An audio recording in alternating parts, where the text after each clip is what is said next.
समारोह खां रिपोर्ट करे रहियो आहे doctor Hemlal Waghani, divisional bureau chief Mirpur खास।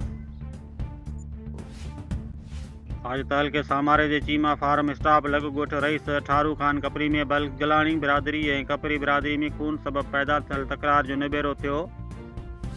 यादि रहे त कुझु महीना पहिरीं कपरी बिरादरी जो नौजवान हक़ नवाज़ वल्द अली नवाज़ कपरी जो राति जे वक़्तु संदसी दुकान अॻियां मुबैना क़तल थियो हो, जंहिंजो इल्ज़ाम बंगलाणी बिरादरी मथां लॻो, जंहिं में बंगलाणी बिरादरी जे नौजवान शाह अली ऐं जमील हुसैन गिरफ़्तार आहिनि।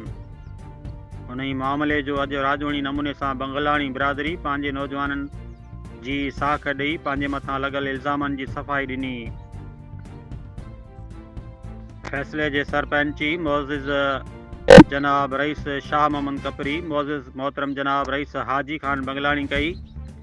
फ़ैसिले में मुबस्सिर तौर रईस अमीर अली बंगलाणी, रईस अनवर अली कपरई, रईस सिराज बंगलाणी, वडेरो मोहम्मद ज़मा हाले पोटो, वडेरो मोहम्मद मुबीन काचेलो, वडेरो अली अकबर हाले पोटो, वडेरो अब्दुल लतीफ़ हाले पोटो, rice Mir Mohammad बंगलाणी, rice Mir Khan बंगलाणी, rice Ayaz Ali बंगलाणी, rice Rano Khan बंगलाणी, rice अलाडनो बंगलाणी, rice नूर खान कपरी, रईस मोहम्मद असलम कपरी, डॉक्टर अब्दुल खालिक कपरी, असगर वरिया, मौलवी आसिफ वरिया ऐं मुमताज़ अली हाले पोटो, मोहम्मद उस्मान हाले पोटो, नबी बख्श नाज़ सोलंगी, मोहम्मद परियल खासकेली ऐं ॿिया माण्हू शरीक थिया।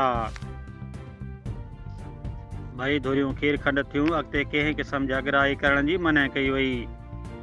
बंगलाणी बिरादरी मक़तूल नौजवान जे पीउ खे इल्ज़ाम हेठि आयल नौजवाननि जे पीउ रईस सैफ अल मलूक बंगलाणी खे पाण में भाकुर पाराए खीर खंड कयो।